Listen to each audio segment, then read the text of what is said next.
May mga lalaking hindi naman gwapo, hindi mayaman, at hindi rin palaging sentro ng atensyon. Pero bakit parang may kakaibang dating sila? Tahimik lang sila, hindi show off, hindi nagpapapansin. Pero may mga taong kusang napapatingin at nagiging interesado sa kanila. Hindi ito laging tungkol sa itsura. Hindi rin ito tungkol sa dami ng pera o status. Madalas, nasa paraan ito ng pagdadala mo sa sarili, sa energy, confidence, at presensyang dala mo kahit wala kang sinasabi. Sa video na ito, pag-uusapan natin ang tatlong klase ng aura na maraming tao ang nakikitang attractive sa isang lalaki. Hindi ito magic formula at hindi rin ito garantiya na magugustuhan ka ng kahit sino.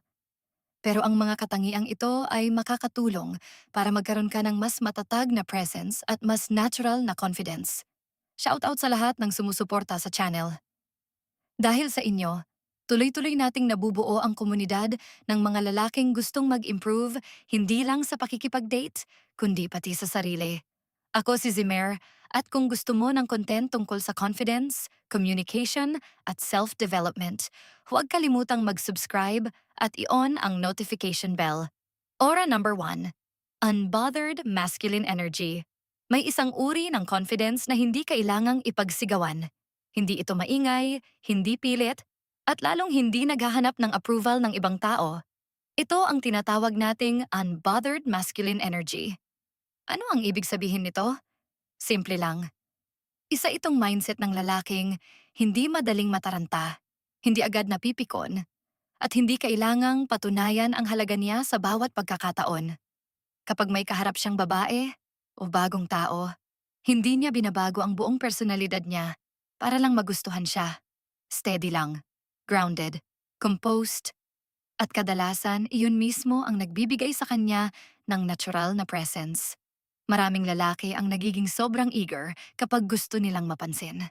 Sobrang effort, sobrang pagpapatawa, or sobrang pagpapa-impress. Pero ang lalaking may unbothered energy ay hindi nakikipagkompetensya para sa atensyon. Marunong siyang makinig. Komportable siya sa katahimikan. At hindi siya natatakot na maging sarili niya. Isipin mo ang isang grupo ng magkakaibigan. Lahat ay nagsasalita, nagtatawanan, at nagpapataasan ng energy. Sa isang sulok, may isang lalaking tahimik lang. Hindi siya dominante sa usapan. Pero kapag nagsalita siya, may laman ang sinasabi niya.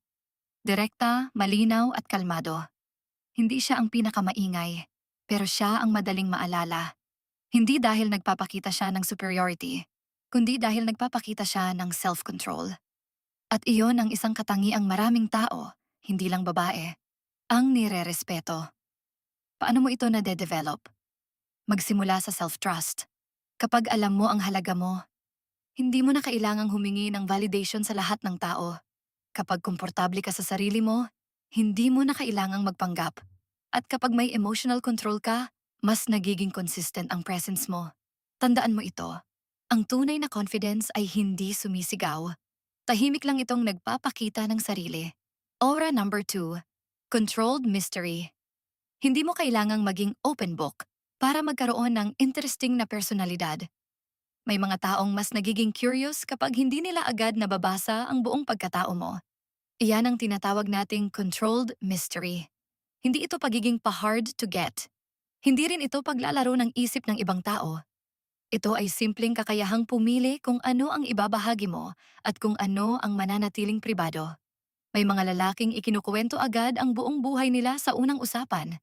May iba namang marunong magbahagi ng sapat para makilala sila, habang iniiwan ang espasyo para sa mas malalim na pag-uusap sa tamang panahon.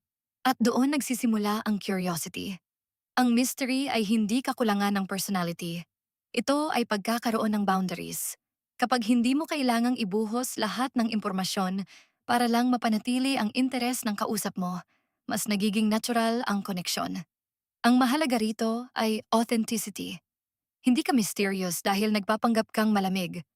Mysterious ka dahil hindi mo kailangang ipakita ang lahat para maging kumpleto ang pagkatao mo. Ora number 3. Calm assertiveness. Ito marahil ang isa sa pinakamahalagang aura na maaari mong i-develop. Calm assertiveness. Hindi ito pagiging agresibo. Hindi rin ito pagiging sobrang passive. Ito ang balanse ng kalmadong isip at matatag na paninindigan. Kapag may problema, hindi ka agad nagpapanik. Kapag may conflict, hindi ka agad nagagalit. Pero kapag kailangan mong magsalita, nagsasalita ka ng malinaw at may respeto. Hindi mo kailangang manigaw para marinig. Hindi mo kailangang mangapi para respetuhin.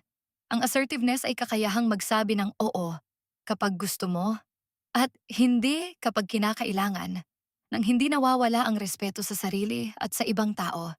Ito ang klase ng confidence na nagbibigay ng pakiramdam ng stability.